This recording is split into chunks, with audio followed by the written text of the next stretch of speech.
The following is a presentation of iRacing on PTR TV. We'd like to thank all of our channel partners for their support. Please like and subscribe to the channel, and we hope you enjoy today's broadcast.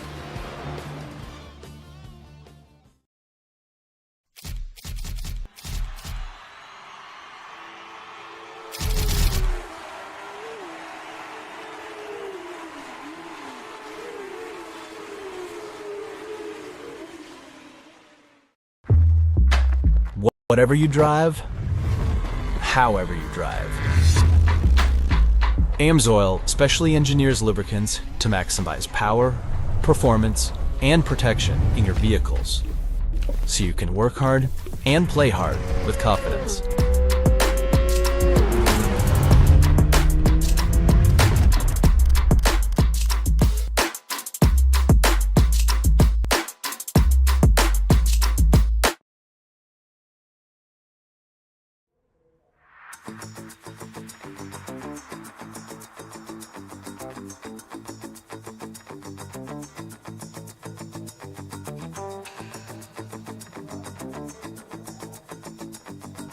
We started Season 9 7 days ago at the Richmond Raceway, a little bit opposite of what you'd expect in the real world. Typically, we'd started off right here at Daytona International, but this is going to be round number 2 of the Nickel Oil Pros Triple Bypass Racing League Cup Series. What will happen here on the high banks in Daytona Beach?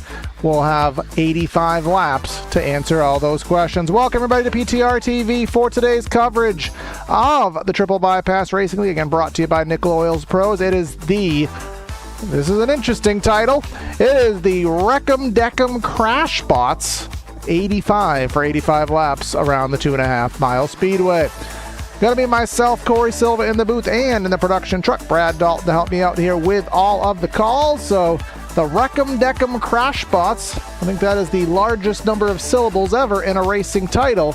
But here we are at the World Center of Racing, and let's see if indeed that title comes to fruition, Brad. Yeah, good morning, good afternoon, good evening, everyone here from virtual Daytona International Speedway.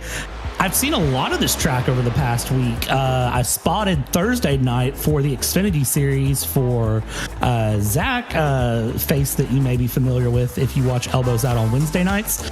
He has migrated his way over into Triple Bypass and called me up to be a spotter for Thursday night Xfinity. He did pretty good there. I saw this track run some Saturday, of course. Watching the real life racing that's gone on over the weekend at Daytona. And if you haven't seen it, well, you missed out on some wild racing. And well, now we get it again here tonight before we get it one more time Tuesday night. I love Daytona though, so I'm pretty okay with it. Yeah, the World Center of Racing, I got to go to this place a few years ago, and I'll tell you, if you haven't never been in person, put it on your bucket list. This place is absolutely fabulous to watch in person, but it's also fabulous to watch here on a PTR TV broadcast. Let's go down trackside, get you that starting lineup so we can go and start today's festivities off. Al Corey, is that a glitch? Al Corey on the pole with a 50.3, and Tex Nichols. Wow. Hell must have froze over. We got Zach Nerney in third. Sean Bradley, I believe he won a preliminary race this week. He's going to be in the 4th position. 5th is Keaton Crothers with Jason Benson in the 6th spot.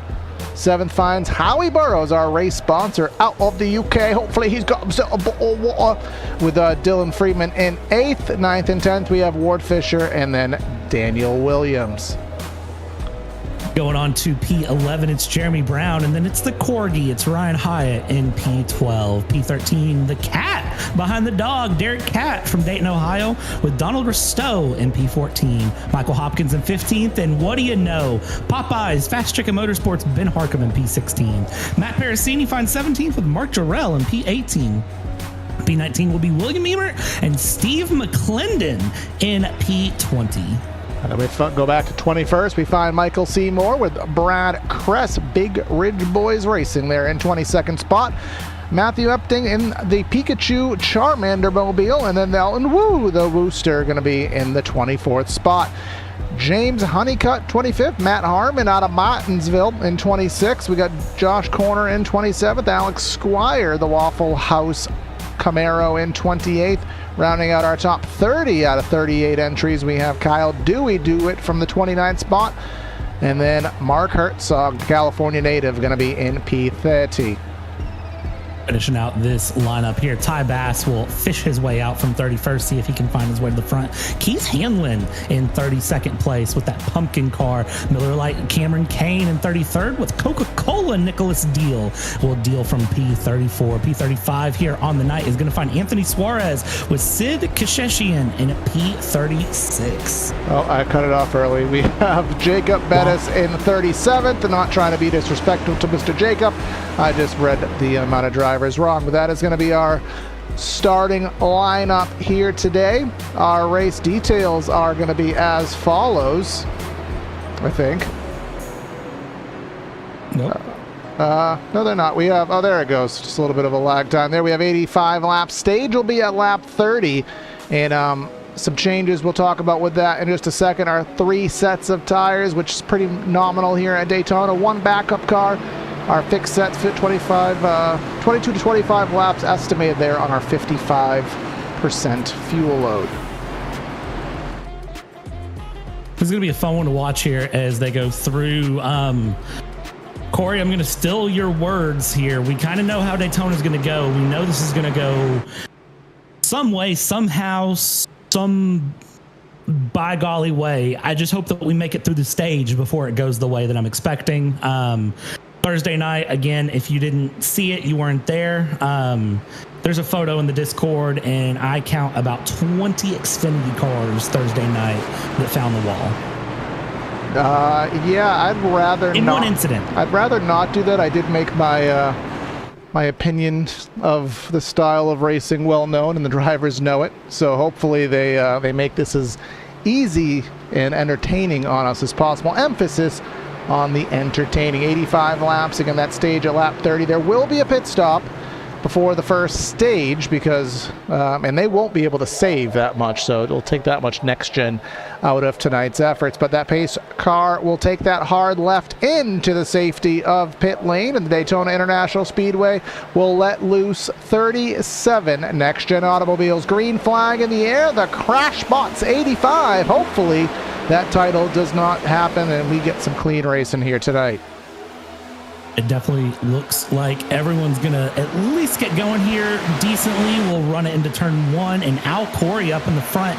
Unfortunately, I hate to report, Tex Nichols did have to serve an EOL due to penalties from last week, or last season. So Tex Nichols serves that EOL, drops off of that P2. We get everyone going, and let's see if they can keep it in a straight line here down the backstretch. I see Waffle House already getting a little swirly, but down the backstretch, everyone looks good right now. And yeah, get ready for a lot of this. Yeah, the next gen, if you didn't watch The Real World, won't spoil too much of it for you. Don't know where that came from. Won't spoil too much of it for you, but they didn't actually have the next gen gridlock as much as you'd expect. Runs did happen, and we actually saw it nearly I don't want to spoil any of it, but a phenomenal finish there. So let's see if the sim racing counterpart of that can follow suit. Don't know where that came from. I mean, I'm thinking about ice cream, so I'm going to blame it on that. I did have a milkshake prior to the broadcast. Yeah, I'm thinking about a milkshake after the broadcast. Parasini dropping out of the line in the background up front. Al Corey hooked up to the back of Sean Bradley here, pushing him along as they go, and looking on the high line. Things are very much just kind of where they're at. And again, this was a lot of what we saw Thursday. There was a lot of drivers just hooking up nose to tail, doing what they could when they could. And, things... I really caught this Thursday, Corey, but, driver-spotter combo, it was great because you just sense when things get wild. And everyone's here to have a good time, just as Daniel Williams is. But you get that hairy feeling, and me and Nerney felt this a couple times Thursday night, where even he would be like, I'm getting out of the pack. I can't do this. Somebody's about to wreck. Things are about to get wild. I don't sense it yet, but I have a feeling that as the laps tick on, we'll start to feel it. Yeah, and something else, I know Taylor Swift just bought all of her music library from Scooter Braun, but we may need to get royalties because the sparks are flying here. The custom setup right on the racetrack was told that it is a very stable setup, and drivers should be able to push all around this track, including in the corners, with the stability that this setup has. But again, the sparks are certainly bouncing off here. At night looks pretty nice, and I'll tell you, that 78, that Popeyes car of Ben Harcum, really aggressive move to get to the inside of the track as the peanut butter and jelly mobile of Mark Gerald trying to get by on that outside in that 81. Man, a peanut butter and jelly sounds good too as we go along.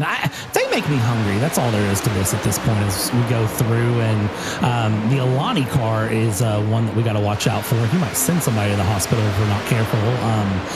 That might be a little more niche of a reference, depending on if you're up to date with the energy drink fiascos of modern times. Al Corey here looking a little wiggly, looking like he wants to go high, go low, trying to find somewhere around Sean Bradley, but also just trying to get a little bit of cool air on the car as he sits right on the back of Sean Bradley. Try to just let the car breathe a little bit here and make sure that he can afford to stay in that P2, pushing people in. We done screwed it up. We done crash botted here. Big junk. That's Ward Fisher. That is Matt Parasini involved. Sid down there on the inside. I see Hopkins as lap 5. We are done carnaged up. Emmert has already... Oh, he busted out the ice cream car only to have it smashed on the floor. There's the Wooster. Terry Labonte is going to be hospitalized for that one. Let's take a gander. Not outdoors, but let's take a gander at what caused this hoopla. Oh, that camera won't tell us anything because it's behind the banking. Oh, I can tell you that's a hard hit. All right, so let's try this here. I see something. I believe the 29 and the driver in front of him. That was Derek Catt. That's at least at quick glance. Let's go check one more game here. On board with Derek Catt. So I saw Brad Kress all the way down too. Looks like there's a checkup. Checkup. Oh, yep. There was something with was that Ward Fisher? Brad Kress, yes. So that will get one more perspective of this, and let's try to go from our drone cam here if we could make this happen. Watch that Great Clips number 9 automobile. Oh, yeah, Ward Fisher was all sorts of out of control there, it appeared. Yeah, and it looks like, unfortunately... See, this is the problem that you get in super speedways is, do you want to be near the front of the pack? Do you want to be near the back of the pack? Where's the safe place to be? And unfortunately, in that situation, mid-pack back, you kind of got caught up in it. Yep, the benefit that these drivers have, as we're back to live pictures here, is that they do have a fast repair. So they do have, or as we like to call them here, more realistically, a backup car. So if the damage is too much, they can take themselves and, just instantly pull out that backup car, reprieve all themselves of that damage and start anew. Something that these guys will have to consider is it's a long race.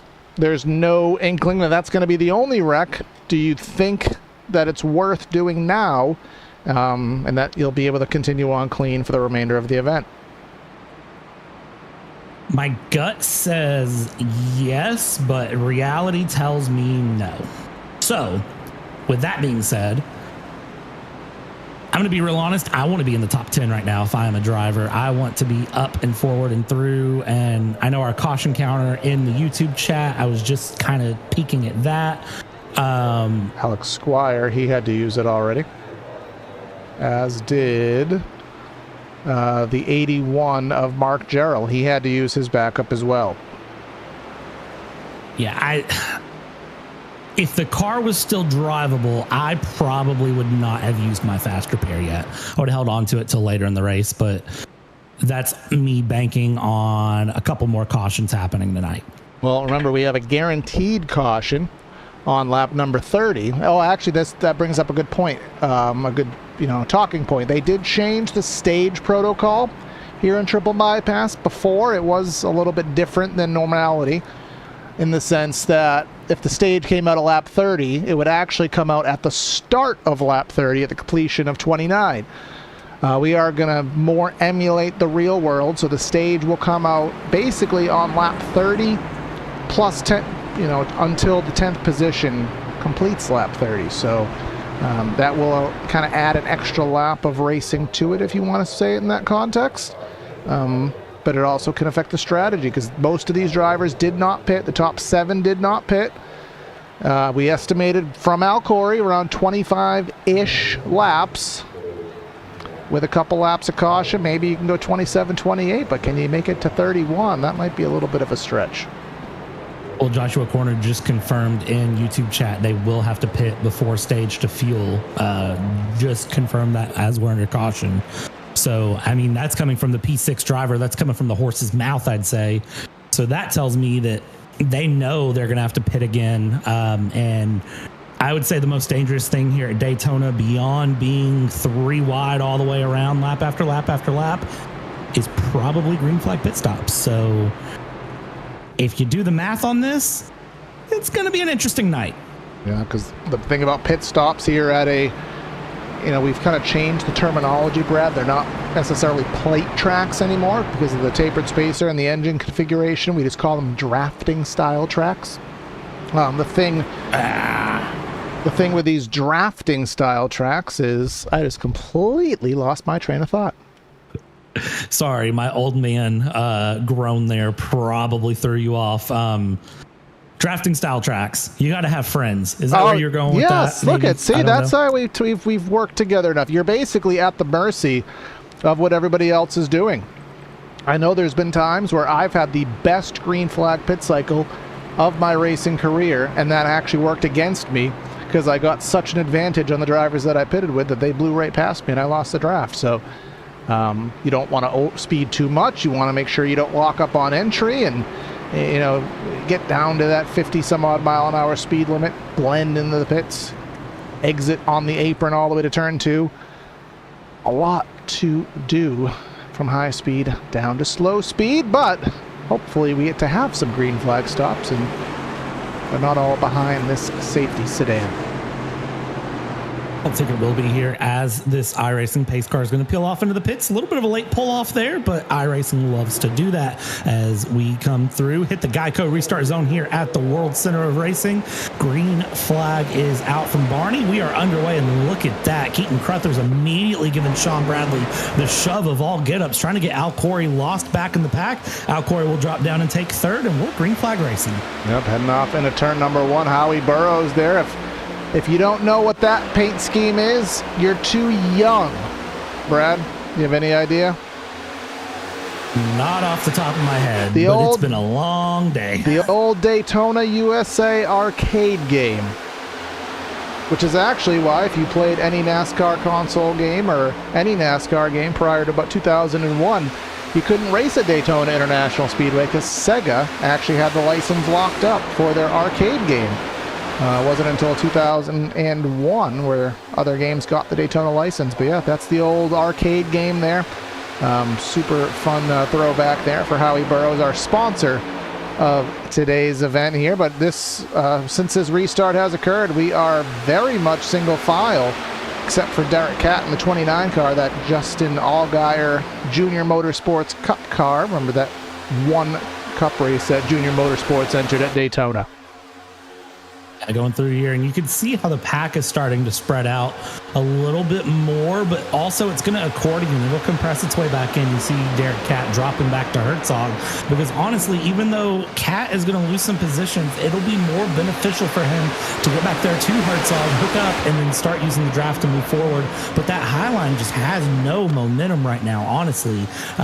Going through, I mean, look at that top 10 single file going back. That is impressive and not traditional. Well, I say that, and there goes the number 18 of Epton breaking things out, going through. We hop on board here with Avril Lavigne's #1 fan, Dylan Freeman, and change -11. Here's the thing, that's going to go up, down, all the way around by the time this race is done. We're so early days here, lap 11 at 85. And something, Brad, that this is probably the 3rd or 4th super speedway race we've covered since the most recent updates. iRacing did a major overhaul of this next-gen car maybe 2 or 3 builds ago, and the super speedway racing was very much altered by it, and made more realistic. And a part of it that, and I think we've already had this conversation on air, but the car is made more realistic, and take that as a positive or a negative, depending on where you want to go, because it does make the racing a lot harder to get that outside going here. You get the gridlock, you run out of momentum. It's hard to pull out in that third lane because of all the drag. So, it's realistic, but it's almost realistic to the point where I wish it was less realistic and we could get some moves going. It's Howie's trying to do up here. I decided to kind of break the bank there and try to send it through for the tide, get something moving on the high line there. But again, as you said, it's the realistic kind of run. No, Howie gets dumped. And we're still going. And big one. That was a multifaceted incident there, to say it generically. Watch out. 36 shot the gap. Gap didn't last very long. And then everybody else just coagulates, and kind of the track is completely blocked there. I'm gonna pull the line there for the 36. I don't know. I say this sometimes on Wednesday nights. You have to rejoin safely when you end up in an incident. Watch the 36 here, was in line and then just dropped straight into another gap. That's your pal. I mean, does he need you to spot? Because that's your guy. Oh, I know it's my guy, and I'll call him out on it. Who are we on board with? We're on board with... Oh, wait, hold on. We have... No, that's not your guy. That's your guy. We have 236s in the field, I think. So who was that person? Who was that? Who was that? Oh, is that Daniel Williams? 35. Okay. Pardon, Nerny there. You're not the bad guy there. Yeah, Howie just... Yeah, but Nerny... Howie was so slow from pulling out a line with no help. Yep. And I get that did put Williams in a difficult position where you don't want to just stop, because then you risk getting, pile driven there from behind. But also there really wasn't a third lane. So actually it was a more difficult situation than I guess we can describe at our first analysis there. But everyone's coming down pit road. Again, required pit stops to be able to make it to lap 30. So I imagine, tires won't mean anything. You may see some drivers take them, but pit stops nonetheless. Yeah, Howie just said, may want to see what I did. An accident, I swear. Howie Burrows, so help me, what have you done today? I don't know, but somebody... there was in the pit box. There was a Tide car, and I'm not going to go back and check it because it wasn't too important, but there was a Tide car in the tri-oval grass. So, pit stops, clearly your... things are just difficult here. Evidently here at Daytona. A lot of people in the pits right now. A lot of damage repair, because again, not everybody wants to take that fast repair, as we always talk about. You don't always want to take that fast repair. Yeah, that is definitely a caution flag. Steve McClendon has taken the lead through this cycle, because he and a few others will show on our ticker right here, pull up the stints. You can see the top 6, they pitted on the first caution, so they will have ample fuel to get to the stage, but they have been able to take advantage of that track position, which might be a little more important than originally expected. Yeah, if you are a driver and you've seen 2 wrecks happen already and we're into lap 14, you want clean air. You want the front of the pack. You want to stay out and away from whatever you can. So I don't blame them a bit for opting to not pit in and take a splash of fuel, do anything like that, and go around through. Yeah, I would have stayed out too, and no surprise to see McClendon doing that. McClendon's one of those drivers that I absolutely take notes of to see, what he's doing and do what McClendon does. Yeah, absolutely. Nothing. Definitely going after your back-to-back champion, following their strategy, is certainly something that would be a good decision to do. You can see there on the top of the shot, that is Emmert there. I was going to take a look to see. Oh, he's 2 laps down, so he is siphoning to the back of the field. We do have Tex Nichols, Kyle Dewey, Howie Burrows, and then the aforementioned William Emmert off of the lead lap. Interestingly enough, we do have 3 retirees already in the form of Cam Kane, Sid Kashishian, and Ward Fisher. I'm trying to check here, and none of the 3 of them actually used a fast repair, so I wonder if they just said, yeah, we don't... Well, I don't even want to speculate, but whatever the situation was, they didn't pull back up front. They just left. Howie's been DQ'd from the session, it looks like, on my side.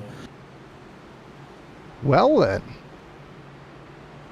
So I don't know what's happened to our race sponsor, but it does look like Howie's picked up a DQ. And not a Dairy Queen. Those aren't. I don't think those are a thing in the UK. I just got a message here from Howie themselves, and an iRacing issue is what I am being told. So take that as it may. Rip indeed. Being our sponsor, I know Howie does have rights to an interview at some sort during the race, so whether that's mid-race as temporary comms or if they want to wait for a stage or two, I don't know, but we'll sort that out, I guess, in due course. Of course, Howie did help out last week at Richmond and did a bang-up job as Brad was recovering from his illness that he's still recovering from, but happy to have you here back today, Brad, as we have 70 laps to go, 15 to the stage, and our back-to-back champion will lead us down. And Steve McClendon here bringing us through. Green flag coming around and is going to get us back underway. Jeremy Brown, Brad Kress, Mark Herzog. Keep an eye back there, see what happens. Herzog likes to lead that high line and bring things through. And it does look like that might be Herzog's MO right now against Waffle House at least. And trying to lead that high line around. It didn't get momentum back through. Let's see here. As they come along out of 2. Waffle House getting swirly. You got to be careful with that because that's a quick way to start a caution as they go through into 3. Yeah, you can see the waffle there on the deck with the waffle just getting passed by the donuts there. Sean Bradley and lonely Waffle House. I would say at 3 o'clock in the morning lonely, but no, Waffle Houses are usually actually packed at that hour, interestingly enough. But we get the burger pushing the Waffle House. And that is the outside lane. And then let's just add a little bit of peanut butter and jelly to that. We get the food, whiskey. Quite a combo there leading our outside charge right now. Food, whiskey. For some reason, that sounds like a single college-age male apartment, honestly. Don't ask me how I know. Anyways, top line, only 6 full. And, I mean, they have no momentum. Look at this. They are just dropping back, and unfortunately, I think they're just going to be stuck. Oh! Watch this. I don't know what happened to the 78 there, but he dropped down, came up, and then that took the whole top line out. We're going to make like OK Go on treadmills and say, here it goes, here it goes, here it goes again. Here it goes again. Yeah, Harcum was down on the flat, and then that just forced everybody up, and I'll give 720 points and a combo score for that Tony Hawk wall ride by Squire.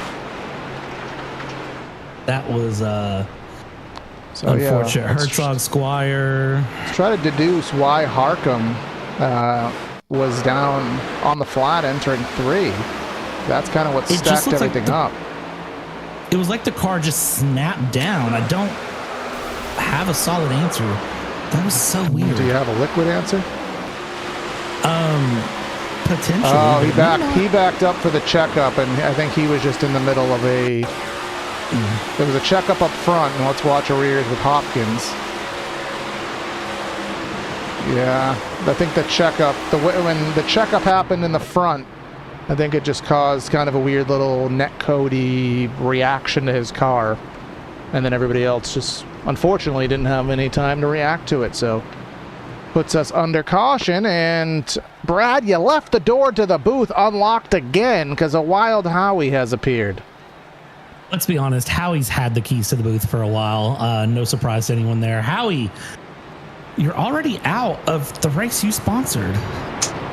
Well, worst of all, I'm going to cue this by saying in part I have it coming due to something that you missed while replaying at the big wreck that I was involved in that under replay, I failed to stop a damaged car in time and pile drove Dylan Freeman into another country. So if you can find that from another caution ago, it deserves to be shown for posterity. But after that, there's this crazy thing of iRacing where as soon as you get a too much damage, you're done. You're locked into the car and it won't leave the box. Even if you tick the first repair back on while in the box. I had it unticked because I might have taken some damage. I didn't have it ticked by the time I hit my box. And as a result, it doesn't let you take it. You are literally, your car is just locked in place and you're out. Well, there's always some, with every new addition that gets added to the service, there's always some little addendum that done ruins it. So, but we do appreciate you sponsoring the event, as does the league. Was the title of the race, was that your decision, or was that a ChatGPT thing? Oh, I knew this would be full of wrecks, and it's so far very much delivered. I mean, you've seen just about as many as I have, and I think there's more to come. So to be honest, it was due, and maybe I'm out of the suffering now. It's under lap 13. It's a clip that's going to get me a league penalty, by the way. I'm just telling you that. Do you remember what lap that faux pas occurred, by the way? It's lap 13. All right, so let's go and siphon ourselves into the replay chamber here real quick. You play it in slow motion, backstrapped, entering turn 3. Oh! Yeah. Oh. So this might just get me in trouble anyway. I didn't slow the car properly in time. So really, like, Al accurately said that everything that just happened to me was karma for that. I promise it's not intentional, but it's still reckless enough to get me some nasty underlines if I ever show up again. So, you know, it's karma. It goes both ways. Well, they might not let you race anymore, but hey, they'll probably take your money, though, if you want to sponsor more races. I have another one planned. It's going to be a track, though, that you can't just go flat out. Enjoy the rest of this, but I think you're going to be here for a very, very long time. Brad, we just amended our payment policies here, so hopefully not. No, I think we'll be okay. Howie, before we let you go here, I think we're 1 to green. Anyone you want to thank or shout out before we let you go? Didn't really think about this. Don't really have too many right now, other than you guys, of course, for being the stewards of this league that they deserve. I won Draft Master in ARCA Top Split earlier today, so I might be back. Just you wait. Wait, you just call us the stewards of this league? Oh, no, but well, you, not the stewards, but you guys, you're a good pair of hands. I trust you. Oh, okay. I was going to say. I mean, we are unofficial stewards with how much we roast everybody here. So, and some of that I think actually gets put into context. So, but either way, we are on 1 to green. Looks like we're doing single file restarts, interestingly enough. And we'll see what happens to the end of the stage. And unfortunately, your race didn't go the way you'd like, but potentially, maybe. Wait, Howie's not here. So who am I talking to? Hi, Brad. Hi, Corey. So this is another unique point of triple bypass. If the in-race admins are not 1,000,000% happy with the quality of the racing, because they want to put on a good show, they don't want to be here all night. It's a Sunday night. They want good racing through.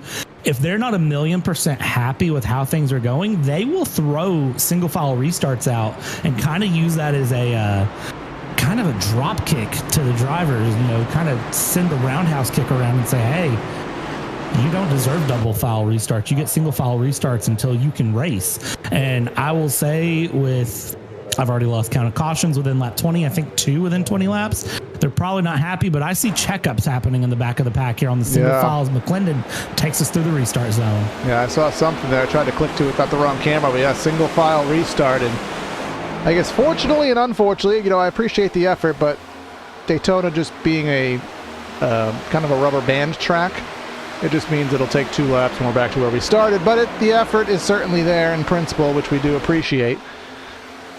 Because, you know, you don't want to be here till 2.5 hours either. But 85 laps, about 52 minutes of racing if this stays green. Al, Corey going to the outside and going back to the inside, because going to the outside by yourself with no help makes absolutely no sense, just like Al's pit call at Richmond last week. He's roasting Al to no end here as we go through. Let's see here as they come off the we got tri-oval. mini packs. Yeah, it's starting to splinter Yeah, in the mini packs. it's almost like Entenmann's mini muffins. We got mini packs. We got about 5. Well, this is a big pack here. This isn't Entenmann. They only give you like 5 muffins in a pack, so we got a little bit more here. But this takes you all the way back to the 11th spot. Who is that Lone Ranger to the outside of the racing circuit here? That's the 15 of Keith Hanlon. And now we have joined packs here, and that is Ben Harcum closing on in, and then we only have one other pack to go, and that's being led by Ryan Hyatt, a Corgi. Pulling up my New England accent here as I drive my car to Harvard Yard on the end of lap number 22. And as all of the drivers continue along here, I'm not going to pull out any accents other than my own. Look at Brad Kress. Kind of looks like Kress might want to try to peek through.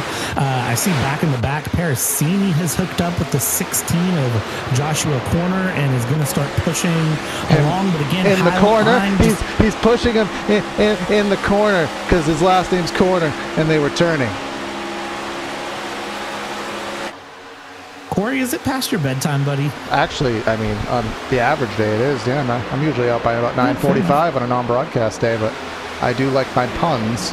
The Pun Guys, my favorite little Facebook page there, whatever you want to call it. But Harcum, I just had Popeyes for dinner here. I might be a little partial to that 78. Not supposed to be biased, but do like me some fried chicken to that outside with Jason Benson there. About 4 cars up, still waiting for Hyatt and company. Then we actually, as the Coca-Cola car gets wrecked. Here we go again. Oh, he unwrecked.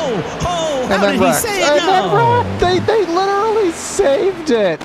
They saved it, and then we're wrecking for 3 from way far back. Hold the brakes, hold the brakes, hold the brakes, hold the brakes. Let me channel my spotter voice here. Brake, brake, brake, brake, brake, brake, brake, brake. They wrecked. That was almost the best save I've ever seen. Yeah, that's a Ricky Rudd save of the race, and then fumbled it. Until it wasn't. All right, so here's the... yeah, they saved it. Great save. Got 92 a deal, and then Benson...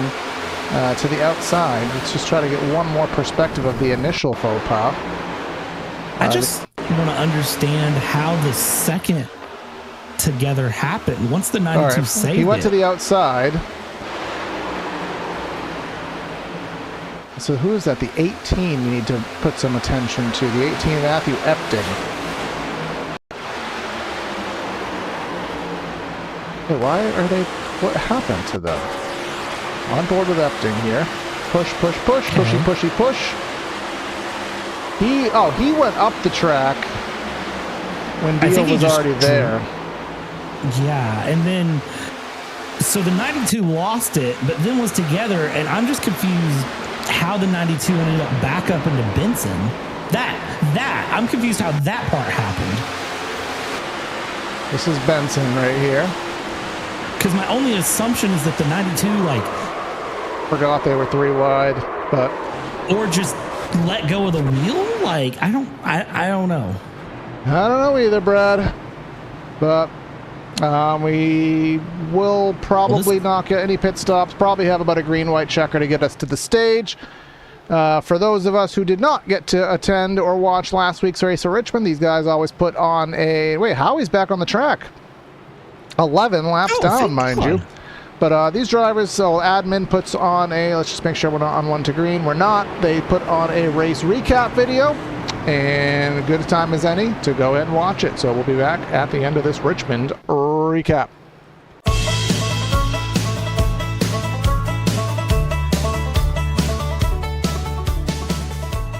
On August 17th, 2025, the Triple Bypass Nichols Oil Pros Series stormed into Richmond Raceway for 155 laps of short track action in race 1 of the new season.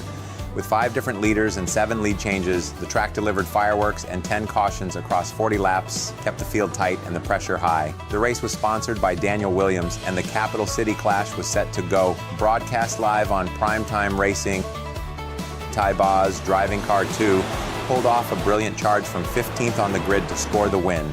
He dominated the second half of the race, leading 92 laps and clocking his fastest lap of the night on lap 125. Once he grabbed control, he never looked back, executing every restart and lap with precision to cap off a commanding performance. Matt Harmon, behind the wheel of car 28, gave it everything he had in the closing laps, but couldn't quite reel in the number 2 car. Harmon crossed the line 1.6 seconds behind the leader to take second. His smooth pace and ability to stay clear of trouble kept him in the fight all night. The 809 of Keaton Crothers stayed glued to Harmon's bumper and brought home third, just 0.2 seconds behind him. He ran a consistent race, keeping the leaders in view and finishing less than 2 seconds off the top spot.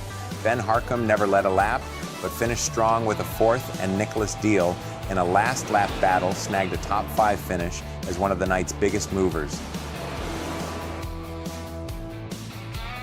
Congratulations to Ty on his victory and a great start to Season 9.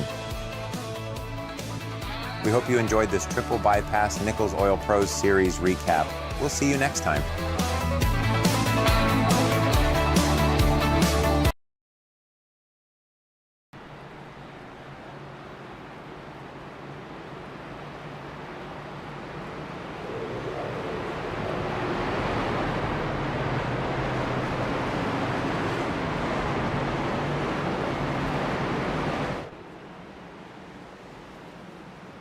And we're back here on PTR TV, Nichols Oil Pros Cup Series, the Wreck'em Deck'em Crash Bots. I was hoping that that title did not come into fruition and be the trend of the race, but boy, I was wrong, because I think we've had about 4 cautions, and we're going to have about a green-white checker to get us to the stage. We're stacked back up for double file action here, as again our stage will be at lap number 30, and should be interesting, Mr. Brad.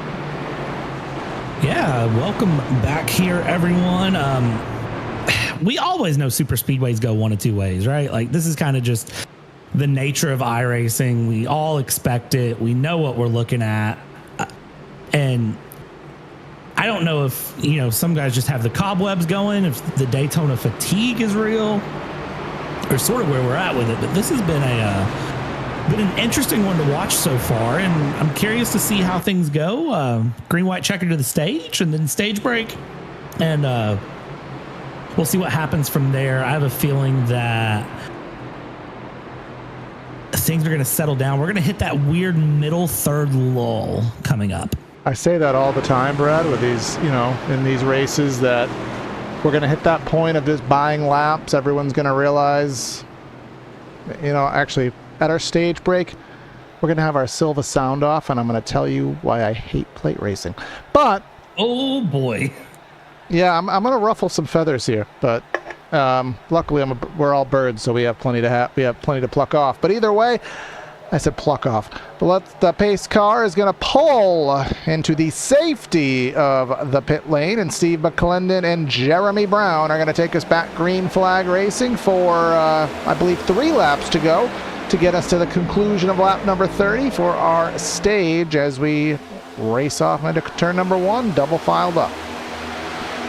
And we go through into turn 1. McClendon ahead of Cress here, following along. Keaton Crothers up in third with Jeremy Brown fourth. Woo Bradley behind that. Coming out of 2, getting up to speed, and stage points are important as we go through. And that's the Risto, 25 of Risto to the inside. No caution. Let's keep her green. Yep, he's off in the acres and acres of runoff pavement, so Barney will let him go. If he can get himself sorted, should be able to remain on the lead lap until the stage break here. But coming through lap 28, you can see that gap between the packs. We have the lead 23 and a few stragglers, including Ty Bass, which I think Ty Bass is on the second pack, is actually quite interesting. I think there's some damage, though. Maybe he's waiting on a fast repair. But top 3 single file, top being led by Jeremy Brown, and be interesting to see, does Brad Kress want the stage, or is he content for second? I say Brad Kress wants the stage, but Brad Kress also doesn't want to wreck to get the stage. So this is a balancing act being played out here with Keaton Crothers behind. And you can see Keaton kind of poking the nose a little bit, kind of taking a look here. And I think if Kress goes, Crothers follows and leaves McClendon all alone here as we come around. It'll be white flag for the stage this time by as they cross the line. And that top line might have a little bit of steam this time going through. White flag out for the stage. Yeah, that's conclusion of lap 30. Once the 10th place driver crosses the stripe, so it'll probably be exit of the tri-oval when that yellow flag will fly. And we'll see the last stage point right now is that 78 of Ben Harkham there, so a little flip-flop with Harmon, and perhaps Hanlon, maybe can't. Somebody can take that away. That is the battle for the final point. But the battle for the primary point is up here. The top three are pushing themselves through. Parasini making the solo charge with Harmon here. Let's see if anything happens to the back end of the racetrack. Parasini would love to be able to run up front here and get this stage point and snap that through. Going around out of 4, keeping things going. Everybody's going to spread out. It is going to be a look from Brad Kress going to the line here. They're going to go side by side at the line and coming across the line. It is Steve McClendon ahead of Kress with Keaton Crothers in third. Stage caution is out. Yeah, that was a good race to the line. Didn't quite time it perfectly. Didn't have the help he needed, but you know, a 1 playoff point will mean something, but it's not worth getting yourself into too much of a pickle for. But now they will have to drive all the way around this Daytona International Speedway, catch up to the pace car. I think the pace car is still at the exit of pit road, so they got a full send a lap around here. So our pit lap will probably not be till about lap 33. And just taking a look at things, I think actually it might be a little tight on fuel, Brad. Some of these drivers have 24 laps on their stint right here. Yeah, there have been a couple more cautions going through, Yeah, I guess so they're fine with that I think context. they might be okay. I'd be surprised if they weren't. So, let's see. Something I do want to bring up, Rec, we were talking about it off air, and it is being brought up in our chat. Of course, our other series that we cover live right now, we are working on another one, as a matter of fact, but our Elbows Out Racing League, I covered the first one on Wednesday night as an oval guy. I covered a multi-class road race, and I had fun. And Zach Nerney, that 36, is a part of that in the chat here. So we want that PTR TV kind of league crossover. We got guys from another league watching our leagues and other leagues and having some fun and actually racing.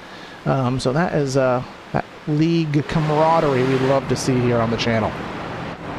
Yeah, and I'll say if you're someone in Triple Bypass watching and you're looking for somewhere fun to have some multi-class road racing, and you're not racing with Triple Bypass already on Wednesday nights, jump over to Elbows Out. Show them some love. They're a lot of fun, and that multi-class series, it's, as someone who is a hardcore IMSA fan, I would argue a big fan of that multi-class racing. I have really taken a liking to Wednesday nights. So Brad, just saying. Brad, could your computer handle almost 50 cars? I mean, I stream it on Wednesday nights. I'm just saying, I stream it on Wednesday nights. But you're working on stuff here, but I know you're working on some upgrades, but we'll wait for that in due course, and that'll be fun to see once that happens. But pit stops are aplenty right now as everyone coming into the pits and sliding on in. Hopefully, some drivers may take tires, some drivers may not. But either way, there goes Crothers out. We do have a couple drivers actually staying out, interestingly enough. I believe, actually, yes, Daniel Williams in the 35 staying out. I think he was the lone ranger to make that decision.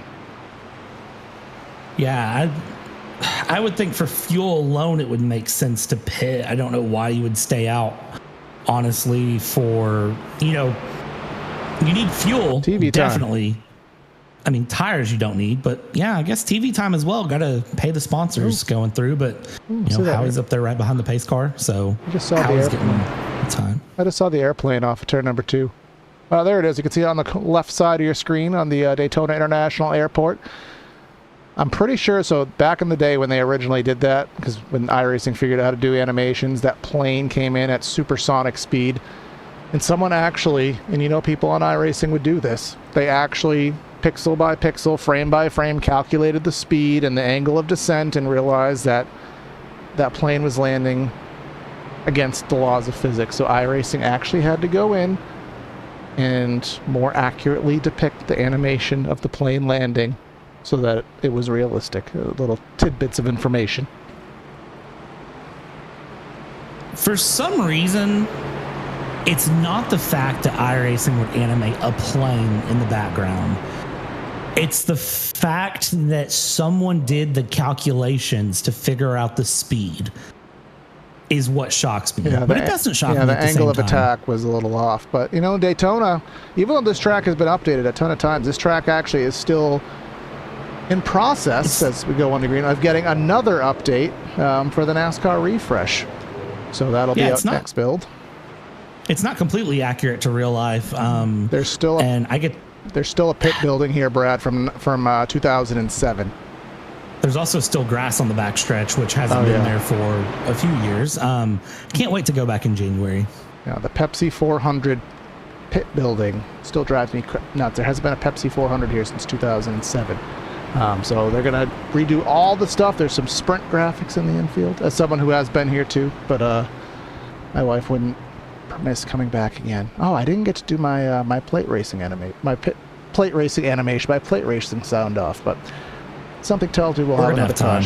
We'll have time. So that 35, and then Crothers, and then we have Kress and McClendon. McClendon had a slower stop there. There's a myriad of different strategies on the pit times there, as you can see on the ticker. Williams, that's his time from before, but 7.4, 10.6, 11.2, 7. So that means fuel only. That means 2 tires. That means 2 tires with more fuel. So we'll see how all that comes together over the course of about 50 more laps.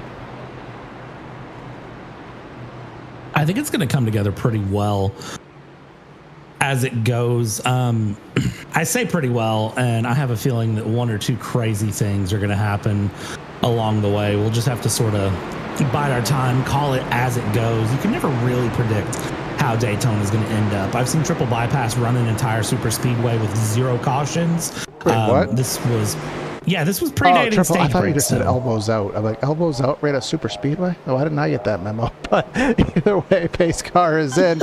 I am off today, man. I'm like a light switch that at the dark. Go, talk, Ren. All right, and we're back at a green flag. Brad Kress gets a poor launch there, it appears. McClendon on the high side with a great run with Crothers going through and along. Everybody getting along. Watch Parasini in the background there with the 18 of Epting. Everybody trying to find their way up, down, sideways, all the way through and get this race restarted. Out of turn 2 they go. Everybody holding on here along again on the front end. Keaton Crothers getting a run. It's not always a good sign, though, here at Daytona when you pull a gap. Now pick a lane, find a lane. He's going to pick the low lane there and get pushed by Daniel Williams. Good decision there. McClendon and now Corey hook up on the high line. Yeah, let's see if they can get that high line going, and will the 809 go for to block it all? The answer to that question is a resounding no there. The 45 of Alcor, there they come. There goes the sparks a-flying here, and big head of steam from McClendon. He'll have it. Will he drop down and leave Alcor to his lonesome, or will he remain as a team player to the outside? He will drop down. That puts Alcor in that advantageous position. Maybe he can get himself a lap lead for the race lead with that run to the outside. Run to the outside comes along. Alcori now showing in the lead, but can he hold it across the line to lead a lap here as the number 16 there, Joshua Corner, will push him going through down the back stretch. Let's see as they go along here. The Alani car trying to break some hearts on the low line there. Alcori covers off McClendon, and that's going to let Corner on the high line come around with Derek Cat trying to find a way through. Yeah, Derek. It's Crothers. He's going to try to side draft. Oh, I know they said that the setups allow pushing, but they were pushing the 51 to the 45, and it was not completely square, and I was really worried about that happening. Oh, man. And Parasini's in the wall. Several drivers drop down low. Parasini still trying to save the car. Maybe save the car there off of Harcum. You can see the back of the... Ooh, slow it down there, number 76. Slow it down. And then Freeman, the 31, down low in the grass. Yeah, so that seemed to stem from the contact from the 51. I kind of called out that pushing was making me a little bit scared. And I'm just trying to find the best angle of it here, folks. So bear with me. Oh, there it is right there, the 16 car. That was the one that went sideways. 16 is Josh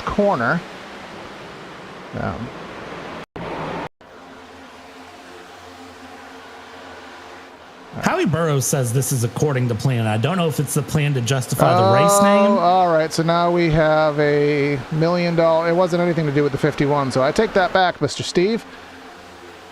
Who came up, who came down? $1 million question. I'm going to say the 16 came down, and then Al Corey really just didn't have anywhere to go. We'll just look at it for the final time here. I think the 16 got helped down a little bit, but yeah, I definitely don't think Al did anything wrong. That was Parasini who we thought saved it. And didn't quite. But we're back to caution flag again. And I'm going to bring up that quote, that little clip from, not literally, I'm not going to bring it up on screen, but anyone who watches Family Guy, there was that episode where Peter took Lois golfing, and he said as he threw his clubs against the green, "This is fun! We're having fun!" Are we having fun, Brad? I mean, I always have fun whenever I'm doing broadcasting and sim racing commentary. I always have fun. I wouldn't do this if it wasn't fun. I've told you that since day one, that the day this isn't fun is the day I retire. The only difference is I'm going to not do what you do and retire to unretire. I'm going to actually retire. Well, what fun would it not be to Brett Favre / Mark Martin? We do have some pit stops. This would be, let's see, lap 40, 85 to go. I guess this would probably put them in a one-stop point from this point on. Needing one more stop for fuel with that 22 to 25 lap-ish fuel window. Most of the drivers who stayed out have been out for 6 laps, so they may need 2 stops unless the cautions become aplenty here. But this is why, this is my hot take. We were having hot takes in the Discord earlier. You know, I'm saying that Chick-fil-A is overrated, all Chinese food is the same, you know, crazy things like this. But the Daytona 500 is the most prestigious race in NASCAR. You know, well-known fact. Winston 500 used to be a big one back in the day with Talladega. You cannot convince me otherwise, and I will not take any refute. No plate race needs to be longer than 100 miles.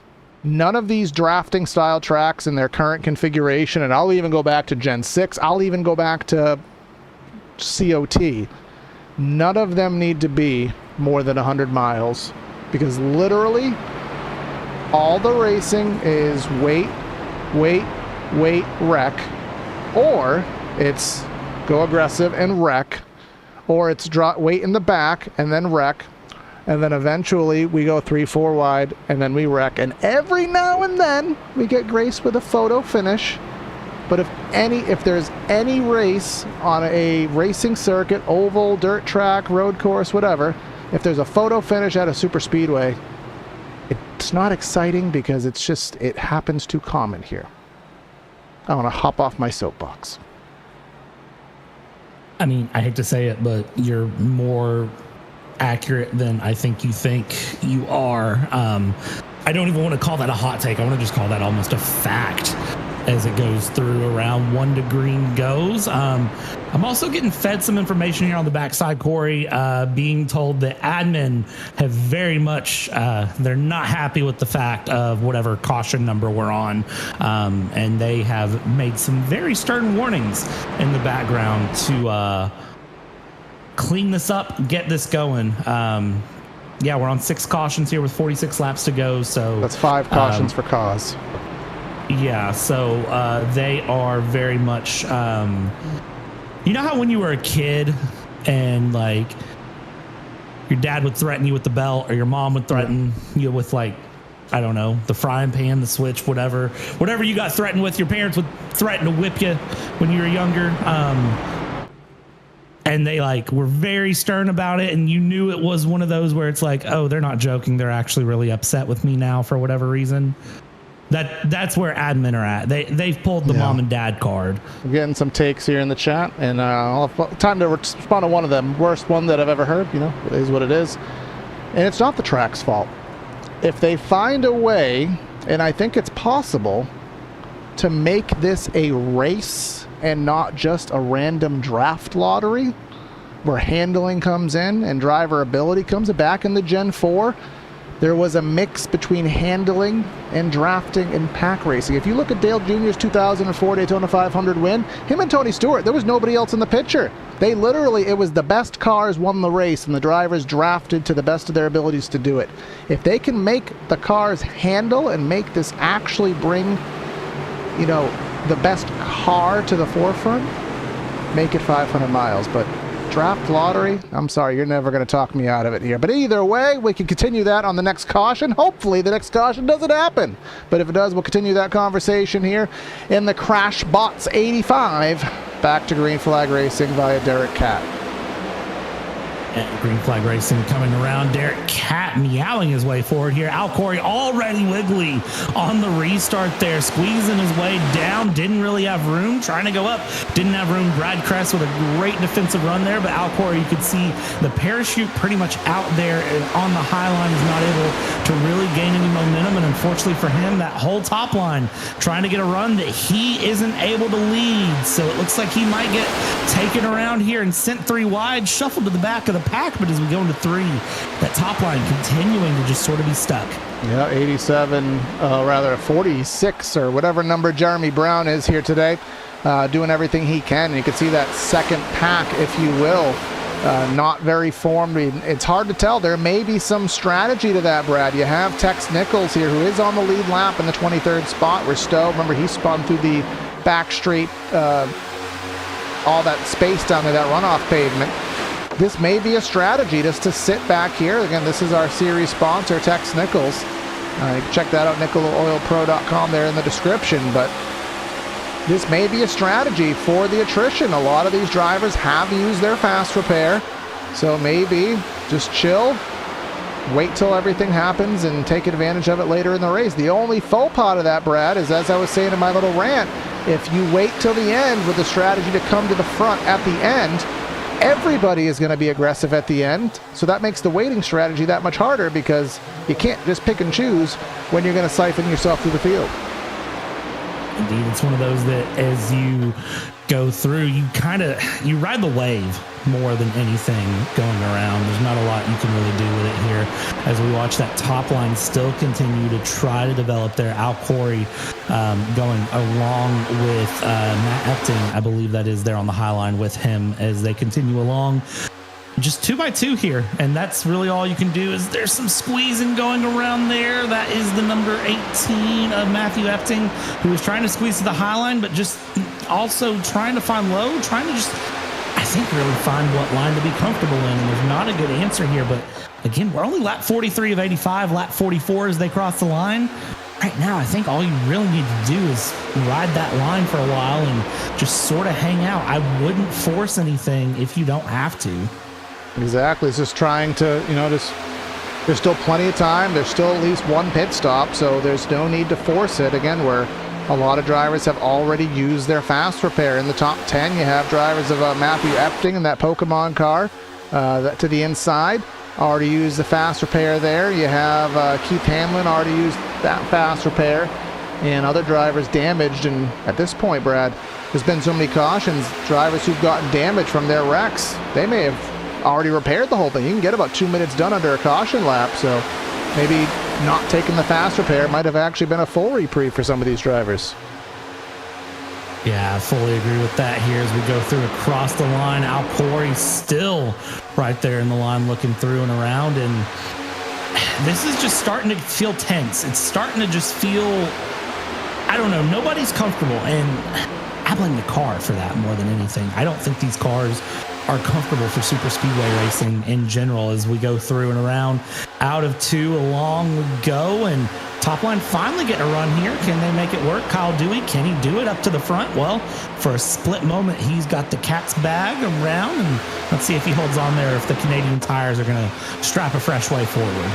We'll see. And I wonder what the intensity of Al Corey is going to be right now. He's in this position. I mean, the best thing you can do is to push that Slaughter Racing Designs Camaro of Kyle Dewey to the lead, try to get him to clear, so that way you can be the first car to the outside, which is, I believe, what can happen right now. But no, Dewey didn't drop to the bottom. He stayed on that outside lane, and I don't know if Al Corey is happy about that or not, but that's usually how it works, is Top car clears. Next car clears. Next car clears. And you just kind of have a revolving door of who takes the lead from the outside. Yeah, it definitely seems like that is what's happening here, and you just, again, you have to accept it and be okay with it. The problems come when drivers are not okay with how super speedway's super speedway, and it starts to become an absolute dumpster fire sometimes, every once in a while, as they go through here, continuing along here, and just watching that top 15 sort of stabilize out in the run as they go. Look up front, though, and Al Corey finally getting a shove forward there from that number 46 of Jeremy Brown, I believe that is. Yeah, I think they're going through. I think Jeremy has a number conflict here. Yeah, he's 87. Oh, here he goes to the outside. 07, I suppose it is, but he goes to the outside as Al Corey went to the inside lane, and a good push there. Anthony Suarez in that 023 Tide ride, trying to give the push to Brown on the outside. And then you have Nicholas Deal in the 92 just behind that. Outside, not very formed, but still maintaining pretty decent momentum here as the leader will clear it. He'll bring Suarez along with him to the inside lane. Gives Nicholas Deal command to the outside. A great run there for him to get his way through. Single file now becoming the name of the game yet again as that Coke car on the high line continues to come along. You can see here really how much these cars are trying to stick through as we see some shuffling there in the mid-pack, trying to find things through. That is Parasini, who is kind of jostling for position up high, down low, all the way around, coming through. And now we've really hit that point here where we're coming up, starting to count down the laps instead of up the laps, and this is where I think drivers are going to start to get a little impatient, and they're going to start to sort of hit this point where they're thinking the end of the race, they need to make some moves, and I think some guys are going to start making moves a little bit riskier than others, and we're going to start to see things regress a little bit. Yeah, that's the point where, as I said, the guys sitting in the back and waiting, they're going to have their moment where they decide it's time to go. But when their time to go happens, everybody else is still in their time to go, which at that point you have even scarier of a hornet's nest than you may, consider right now to be. But Jeremy Brown leading this down, and if memory serves, Brett, I want to say he won. I don't remember if it was an area or if it was over here, but he won a plate race at some point in recent memory, as he leads things through, someone that we know can get it done. Matt Harmon in the 28, he has sponsored some races in the past, but he is in the 28 outside as we split the middle now. Parasini to the outside of Gerald, and it looks like there may be some help in the form of Ty Bass, a name that we haven't said. No, Bass is going to fake out Parasini and go to the middle. A great run there from him to go through three wide. Coming around those, Parasini is going to try to squeeze away back in. No room to be given for Parasini, and unfortunately for Parasini, he is going to fall his way backwards here, which is not a bad thing, all things considered. 35 laps to go. There's plenty of time to be found, so even if you are shuffling back in the order a little bit now, there's plenty of time to work your way forward and work your way through. Some different drivers kind of watching through the field here that I'm keeping my eye on. Herzog is one of them. It's Delicious, Corey, not Al. He is lying. Not sure what that's about, but you can see Herzog there really keeping things together and moving his way through. Watch the corgi of Ryan Hyatt there in 14th place. He's going to be one to keep an eye on. Zach Nerney, who doesn't know how to fill out a spreadsheet, but is running from Elbows Out Racing. His cat makes an appearance on Wednesday nights and will definitely be a driver to keep your eye on. He told me very early during before this race that he was going to just cruise for about 3/4. In the final corner of the race, Nerney plans on shooting back to front. We'll see if he can make it happen. Yeah, I mean, a plan at a super speedway typically ends to be a bad idea.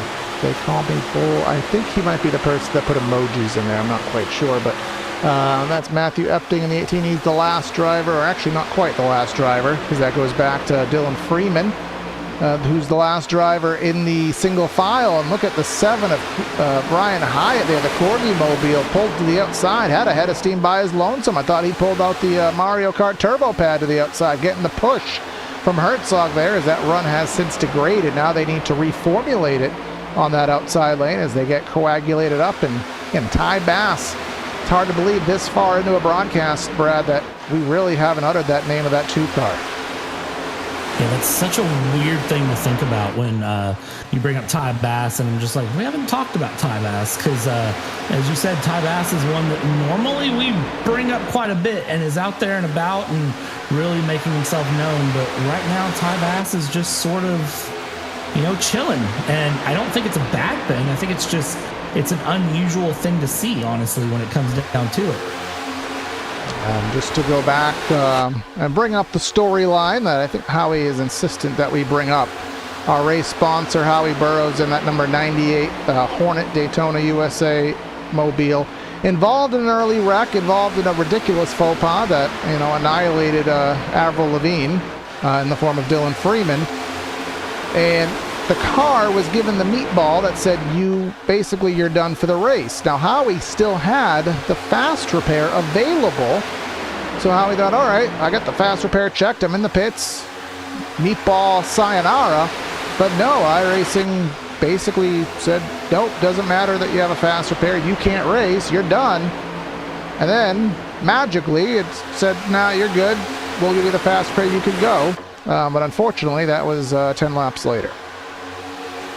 Isn't that such a weird thing for iRacing to do that like that? I mean, it doesn't surprise me, but it's so random to see here as we go through holding on around and, watching these battles continue to develop. The weird thing is that, with a race like this, it's not impossible to be out of, not out of the race, but to work your way back in if you're not too many laps down. You just sort of a little bit of luck, a little bit of just, I don't know how to explain it, a little bit of luck, a little bit of just patience. And maybe if this race was a little bit longer, how we could work the way back into this, which would be amazing to watch here as everybody's decided to work nose to bumper right now with 30 laps to go. Brad, apparently it is your fault that Nerney didn't fill out the spreadsheet. Not quite sure.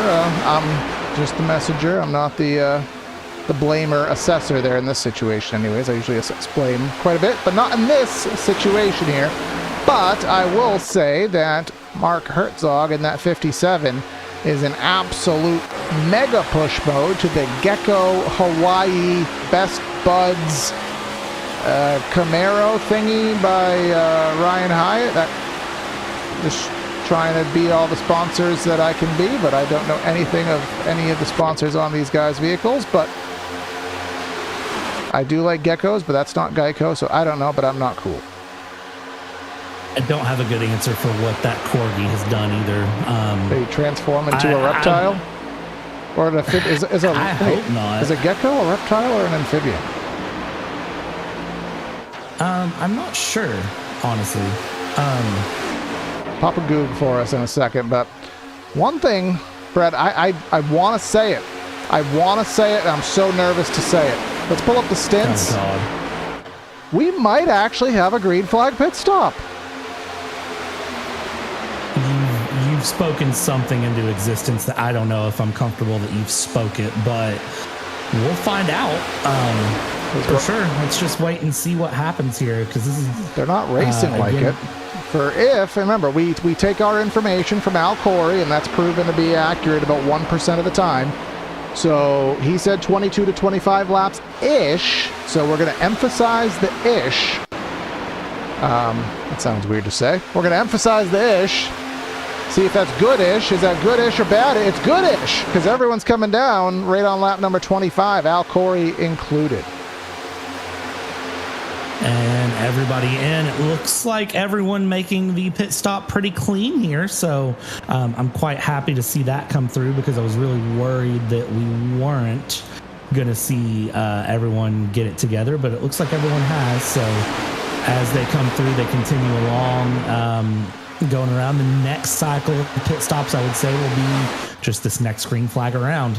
Yep, and then we're just doing some math here. So this would be till 85. That would be 27 laps to get to the finish. So that would be beyond the range of expectation here, as I could see Cat looking to pull to the inside. Now, Derek Cat pulled off the banking way earlier than I ever would. Kind of, that person on the freeway who hits the brakes about 100 feet before you actually get to the exit ramp. That's kind of what Derek Cat just did. Very safe, but it cost him a lot of track position. But everyone comes into the pits nice and safe. Nobody in the grass. I don't see any penalties to be had, so I'll take a slow, safe stop over absolute chaos. I 100% agree with you on that one, and it does look like that is what we've gotten as we continue along here. Going around, it looks like everyone just sort of... Now it's just, it's shooting at the hip. It's what do you do? Who do you go with? Who's your friend? Who's your mortal enemy? We know that all of these drivers are sitting in comms together, and, well, it looks like Herzog is going to pull off there. It looks like Herzog will have one friend and maybe a couple, but a majority of the field deciding to still stay out here as they go along. And, oh, that was a wiggle going through. 2x2 still up in the front holding along as some drivers are trying to blend in. And you can see here 21 laps for Hopkins, 21 laps for McClendon. So this is actually good news for them. And the reason I say that is, we're blocking. We're trying to get down to the inside. They have run enough laps where they will be able to get to the finish of the race with no fear. 25 laps, they can go about 2-3 more for some safety if they choose to. 76 going all the way to the outside very aggressively, but they will have no fear about making it to the end of the race if we do stay green, and I think they're going to run a few more insurance laps just to, have the insurance. Yeah, they might as well at this point. I don't think it's a bad decision to guarantee yourself getting to the end if it's not going to compromise anything. But no, watch that blend out as they go. And if they can try to stick with the draft of that pack ahead, that's a very, very good position to find yourself in. Bad. Such a hard ask. Not good right here. They need to be single file and running as fast as possible. These drivers do. This is the battle out of the pits. These 7 or 8 drivers, whatever it may be. Led by Anthony Suarez right here. They're 38 seconds behind our race leaders. And Brad, we love doing our graphics here to kind of tell you the pit times.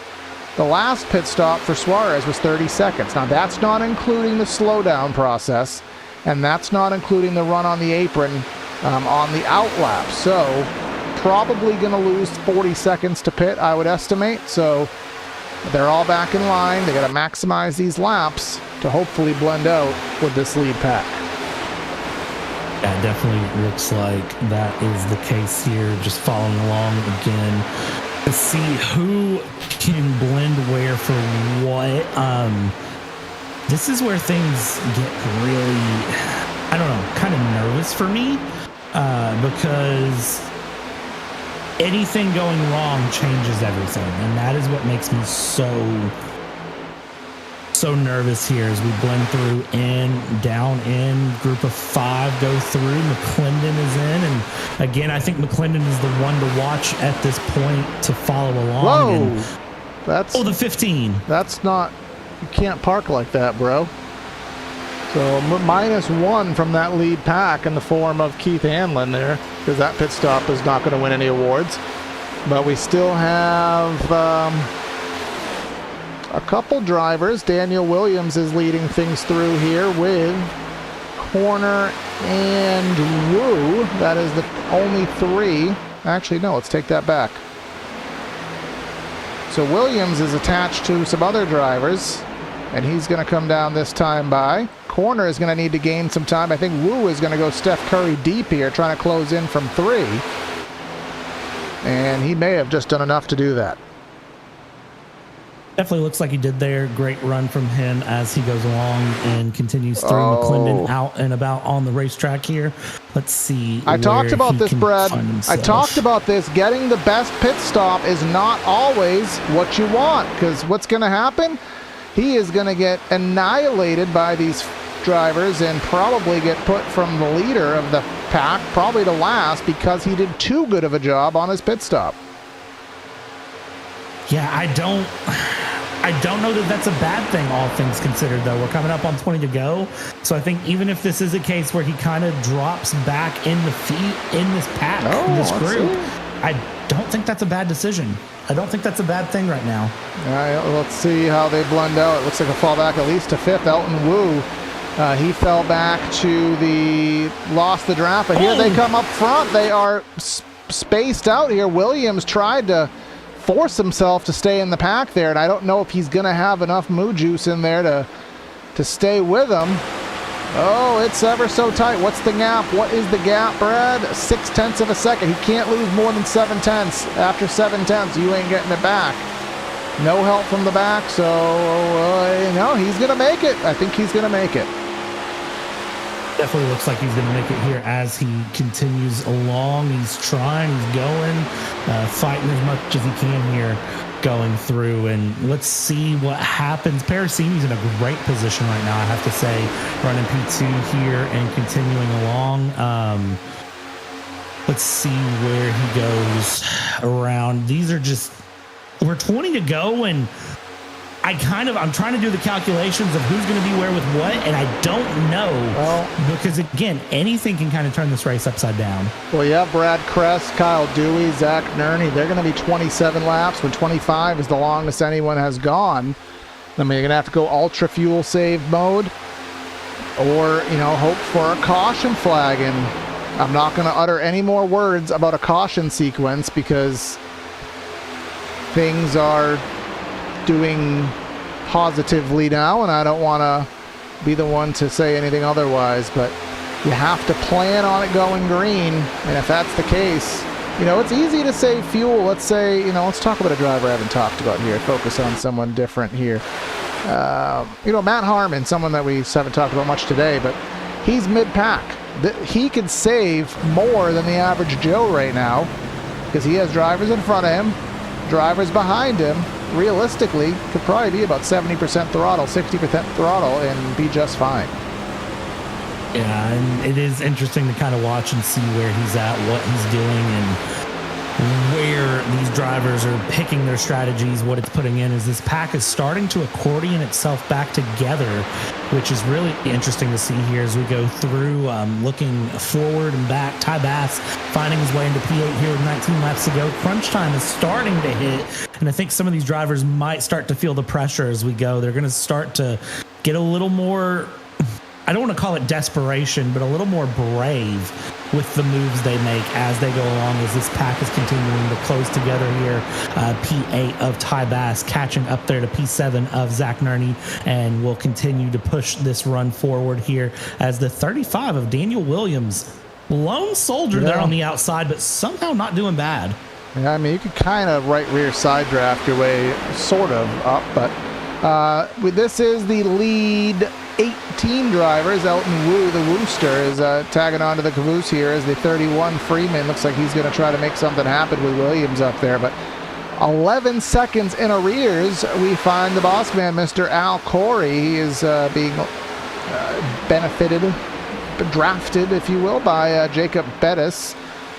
And that's about 7-8 drivers there. Not sure why they had such a bad pit stop in comparison. The times on the stat sheet look very much the same, but somehow they lost the draft. Not sure if that was just their pit in, pit out cycle.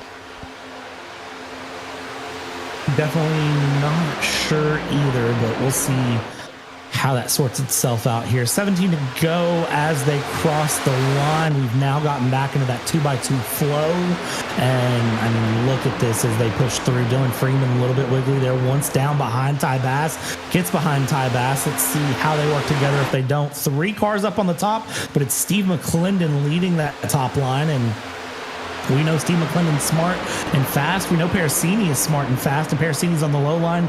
Probably going to look to go behind Brad Kress, if I had to guess, but maybe not for the moment. Look at McClendon just holding Suarez.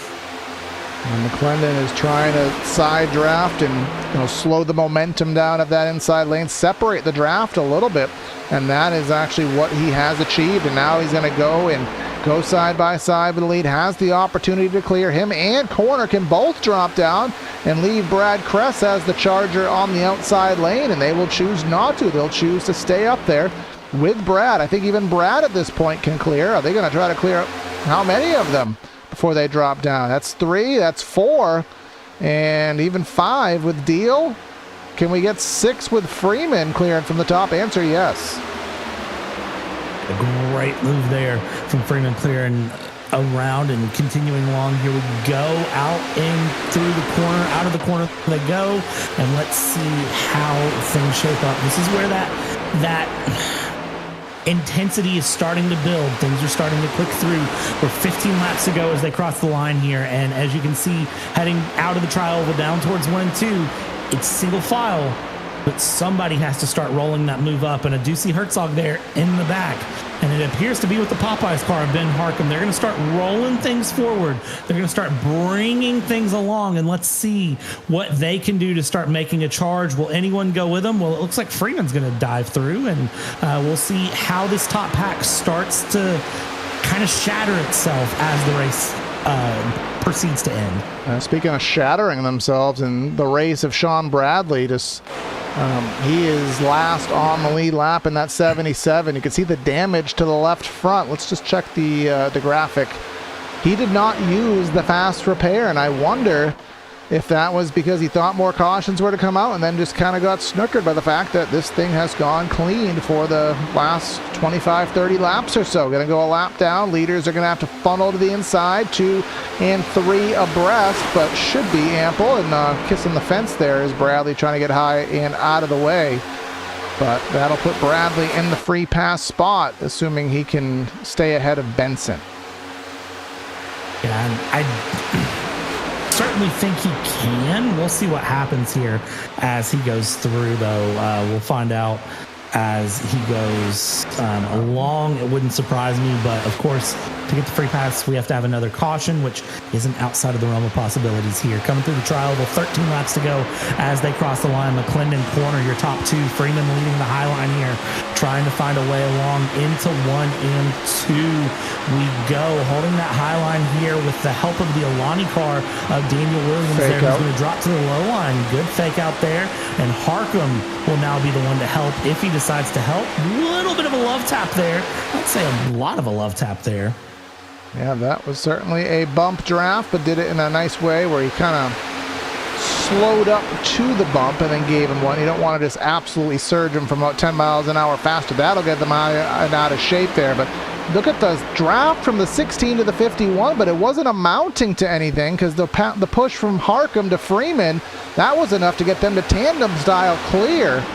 And now Herzog running the outside with Seymour, Michael Seymour in the 87, a name we haven't spoken of once here today in the Navy car. And he is going to try to push Harkham with the Wooster just behind.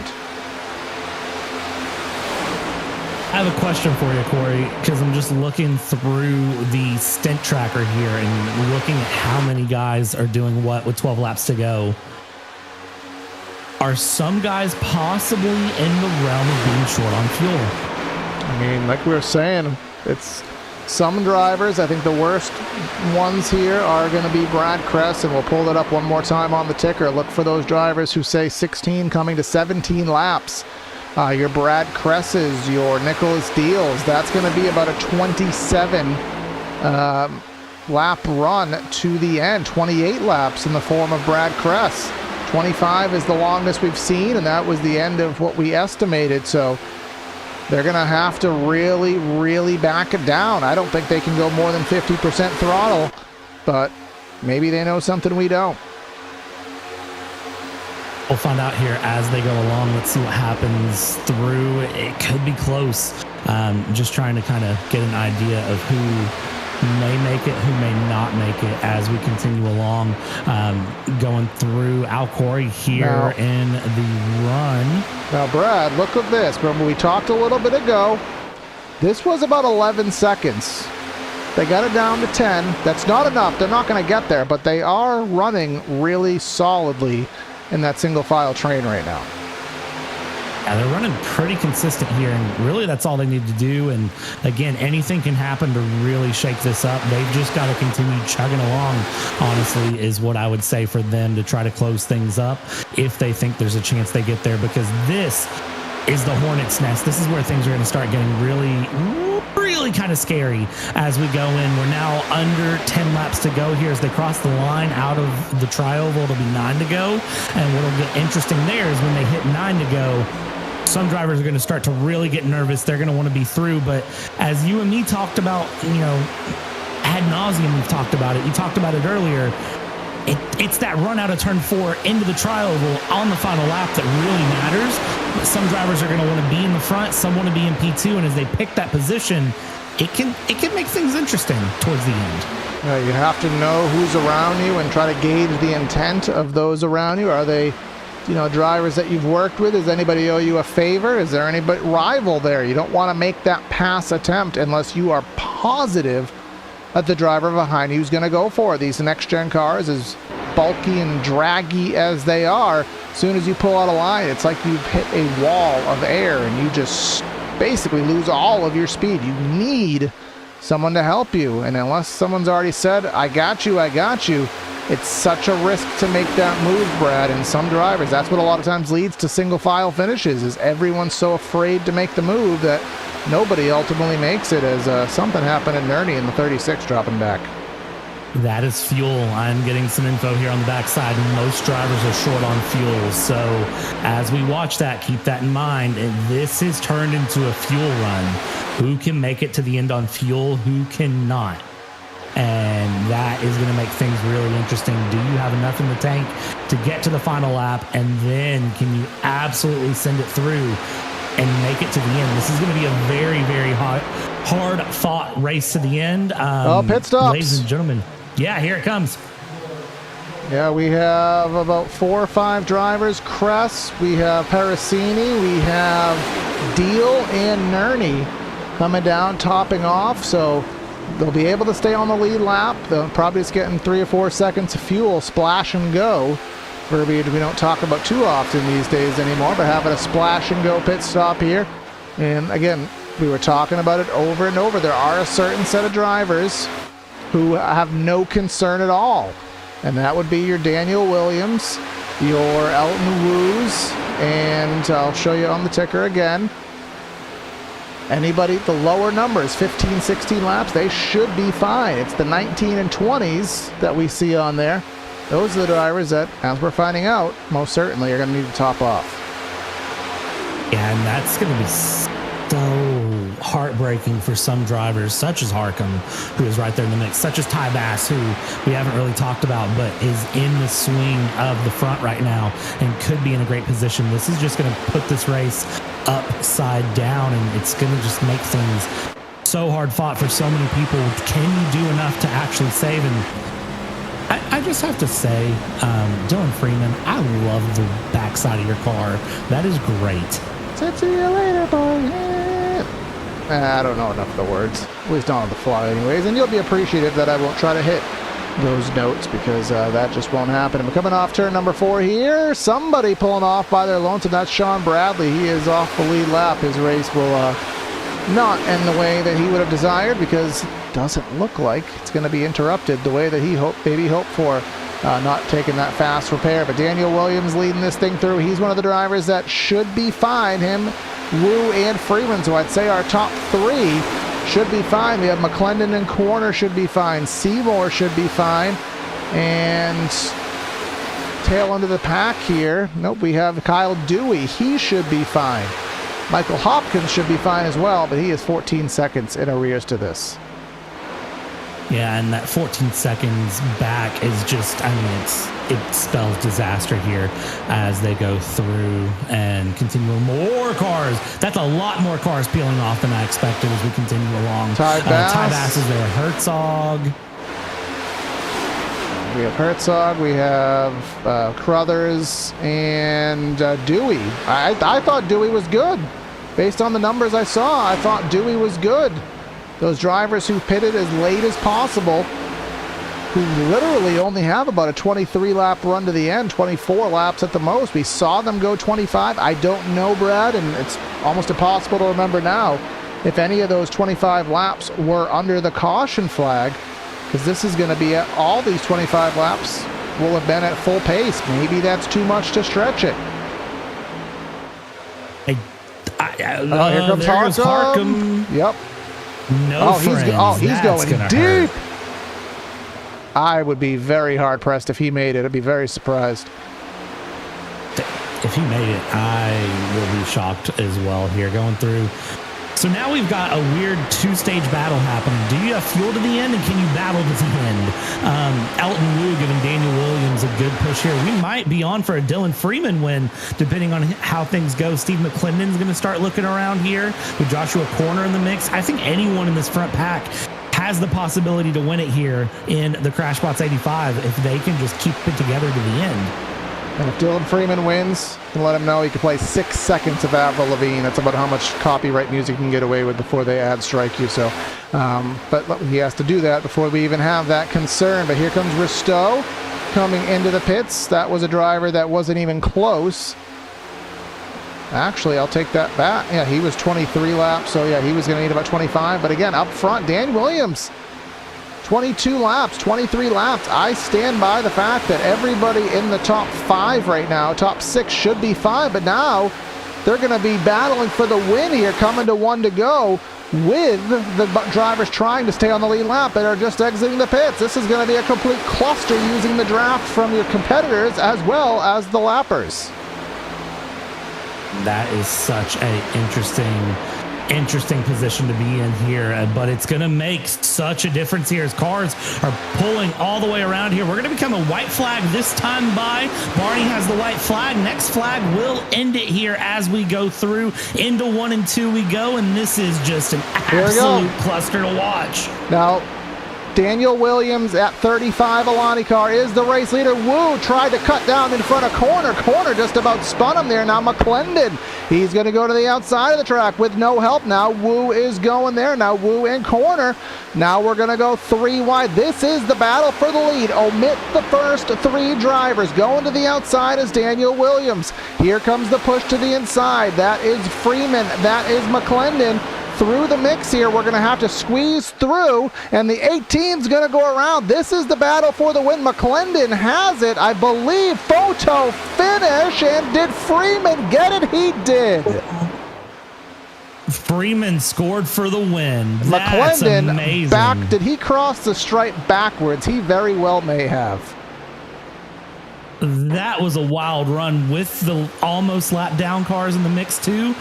I mean, look at that. Now that was, I will say, Brad, and as you saw, that was a very hard situation to call there because it was hard to tell who was actually the one battling there. But that is Freeman and that is McClendon coming to the stripe. And here is the actual battle. And yeah, that was our margin of victory right there here at the World Center Racing, about half a car length.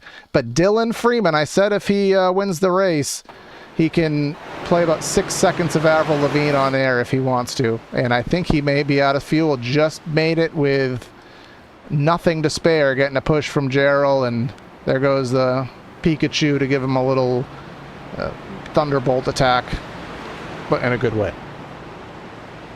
That was impressive.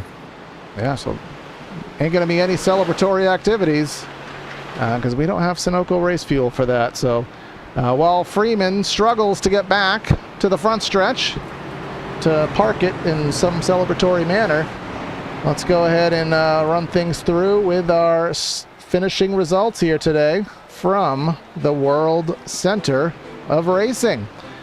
Final margin of victory over McClendon, 2/100ths of a second. Dylan Freeman gets his first broadcasted win here on PTR TV in the Nichols Oils Pro Cup Series. McClendon in second, Josh Corner in third. Daniel Williams goes from first to fourth in a matter of about 1 lap. Elton Wooster matches his car number with a 5th place position.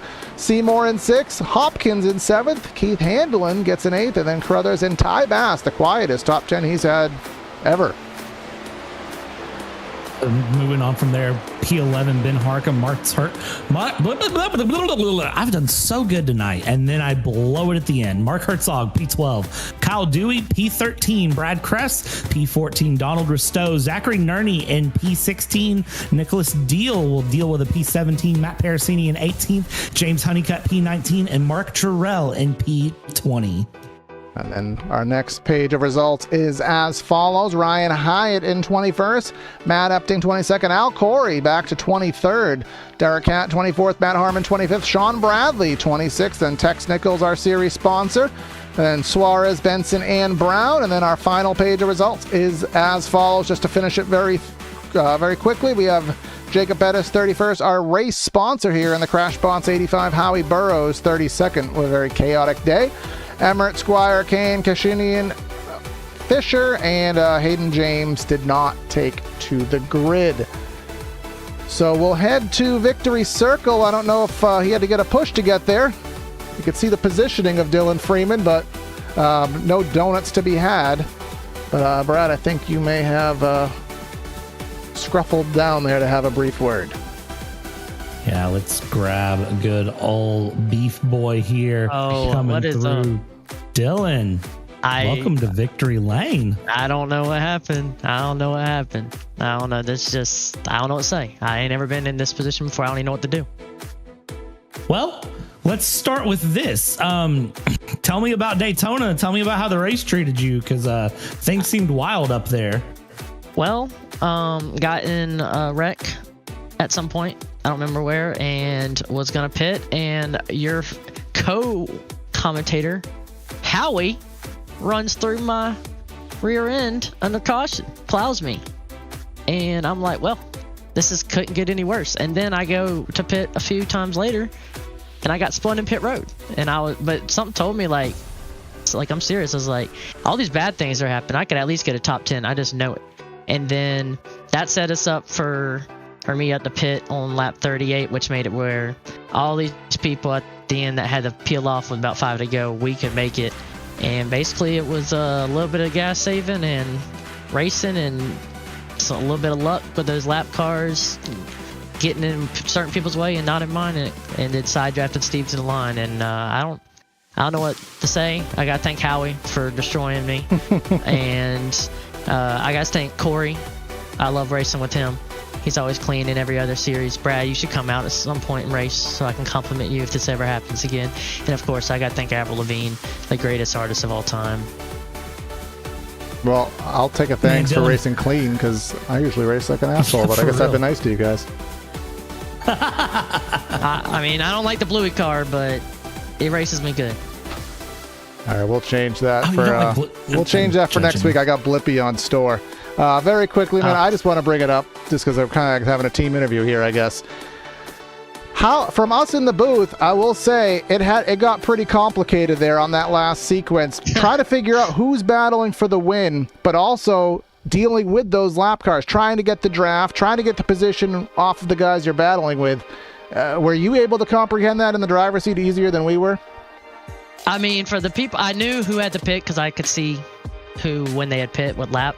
I knew the top two, Elton and Daniel, were pit a lap later than me, so I knew they were good because I was about the last run. I needed to save, like 3 to go. I wasn't good enough on fuel, but I saved just enough. Like I ran out as soon as we crossed the line, basically. So, and then we got to those lap cars, and I kind of got shuffled out, caught in a bad spot, but it got me such a huge run coming into 3 and 4 that I was able to work through it. I got behind Steve, and I just pushed him as hard as I could. I think it ended up with my best friend, Eptine, and his Pokemon car getting spun ahead one of the lap cars. But then I just side drafted Steve to the line. So I won't say it was the lap cars were crazy, but I knew who was not going to be good on fuel, judging by when they pit. All right. Absolutely, man. So we'll congratulate you on the win. And I know we got other guys to talk to, and this race is running a little bit long. So congrats, and we'll see you whenever we are next week, because I don't even know where it is. We're off next week, and then Auto Club after that. All right, so I won't be wall tripping, showing up at the wrong track. So we'll see you later, man. All right, thank you, man. All right, and Brad, I guess we'll tag team and whatever. We're going off sequence here, and here's our champion who almost finished backwards. Steve, man, listen, I got to ask the $1 million question here. Talk me through basically that final lap, especially turn 4 to the line. I really can't, man. We had those lap cars, and it just kind of diced out, and so I wasn't lifting. I didn't lift, and so I was taking every run I could. Whichever opened up, that's the way I was going, and I'm not even through going back and looking at it all, like to even gauge like what happened there. So it was fun as hell though. I'll give everybody that. Maybe probably wish the lap cars would have gone high there and let us really race it out, but they have track rights too, so there's nothing wrong with what they did. Damn sure probably put on a good show though, so we're happy for that. I mean, I thought it was a lot of fun to watch through. I got to ask though, the first half of the race, things were really sort of, how do I say this? Things got off to a very crash body start. Once things settled into the rhythm, how hard was it for you to kind of find a rhythm, run things through, and push it towards the end? The second stage, I kind of, a new admin here, and so I kind of put the fear of God in them there after that last caution, because we're better than that as a group, and we all expect better than that, and so. Anyways, there will be a lot of penalties this week for sure. But once we got into the second stage and it settled down, it was really easy to get in a rhythm then. That first stage was pretty hard though. That was not ideal. So anyways, that second stage, like I said, once we got into a rhythm, it was just about really fuel management at that point. And as unlucky as I got, getting in that wreck at the beginning, I had some damage, so I came down to fix it, but that actually played into my hand because it allowed me to one-stop it from there. And so just tried to save fuel, manage fuel the rest of the way, and just worked out. Yeah, it definitely seemed like it was a great run from you there on the second stage to the end. Seems like everybody, again, as you said, great run to the end. But before we let you go, anyone you want to thank, anyone you want to shout out, man, the floor is yours. Yeah, I will thank Howie for sponsoring it, but I am going to put a ban on the Wreck'em, Sec'em, Rock'em, or whatever it is, because I put a bad omen on that first stage. No, all jokes aside, I do appreciate him and Tex for sponsoring the series, Al and all the other admins for everything they do, for everything. All the friends and family at home, you guys for putting on a great broadcast. It's always fun to head upstairs after this and pop a beer and watch it through. So and then my buddy Nathan with Catamount Solutions, he's the one that keeps the internet on and keeps the beers flowing. Awesome, man. Congratulations again on the P2, and we'll catch up with you here in a couple of weeks. Enjoy your week off next week. Yeah, appreciate it. Y'all have a great week. Yep. And we do not have, do we? No, 1, 2, 3, oh, now we do. Just as I was about to sign off, a while Josh Corner appeared here. Got a third place here today, man, and definitely a chaotic finish. Had yourself the push with McClendon. You guys were dealing with the lap cars, trying to figure out where to go, trying to figure out if you had enough fuel. Just walk us through those final laps from your perspective. Luckily, I had like 0 laps to go. I mean, it was. I told Clinton that I was like super committed to him. Yeah, and obviously it nearly worked out for Steve, but you got yourself a podium run. And just kind of summarize the whole race. I know we were telling Steve, and Steve said it was hard to get into a rhythm, but then all of a sudden, once you guys kind of got your talk, I guess you guys got, it cleaned right up, and we had ourselves a great race. What was it like, kind of wreck after wreck, and ultimately, how much of a relief was it to kind of see the race flow through?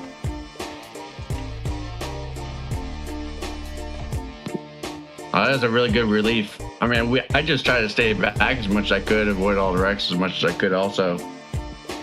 And I mean, just watching it all, I told McClendon I told Steve I was committed no matter what. And then it just got to the final, and I was like, you know what? We're going to try it. Yeah, absolutely. I mean, you got to try at the end of the day. Every man's race for them all at the very end. But our next race after an off week going to be at the Auto Club Speedway. What kind of confidence level do you have heading there? I'm going to need a lot of practice. Auto Club has always been a little bit difficult, especially in these cars. Xfinity I drive pretty well with. These cars I've been trying to get used to. All right, well, you got at least an extra week of time to work on that confidence level there at Auto Club Speedway, but congrats on cracking the podium here today, Josh. Any final words before we let you go? Yeah, this is actually my first ever podium in a league race, so I'm actually proud of myself for that. Yeah, it means a little bit more, man. Congrats, and maybe another one will be in your future. I'm hoping so. You guys have a good Labor Day. Do, man. All right, Brad. So looking at the clock, you know, the goal on these triple bypass races is about an hour and a half. Mind you, interviews ran a little bit long, but we're only about 25 minutes over here. So I mean, all in all, once it cleaned up, we actually got through to a kind of good flowing race. Yeah, man, pretty good one here going through. Again, Daytona always delivers one way or the other. You kind of go in just with a little bit of confidence and a little bit of an open mind, and you know it's going to go one way or the other. Very happy to kind of see, you know, again, just delivering a great finish, and I'm glad that we get a week off next week for Labor Day. Absolutely here, and well, again, want to thank Howie Burrows one more time for sponsoring today's race in that number 98 Daytona USA car. That was fun. Our CrashBots 85 certainly came to fruition there. But make sure you like, share, comment, subscribe. Chat has been fun today, but if you haven't subscribed, we're on our mission to 1,800 subscribers. I think we're only about 20 away at the time of this recording, so let's see if we can get ourselves there. We will be back on Tuesday night for one more event here at Daytona with the Triple Bypass ARCA series, and then we'll be back on Wednesday night for some more elbows out multi-class road racing. And stay tuned for some future channel updates. We got some more things cooking here in the works, but that's going to be Corey and Brad signing out of the booth. Have a great night, and we'll catch you next time. What the hell did you just say? I said see ya. Yeah.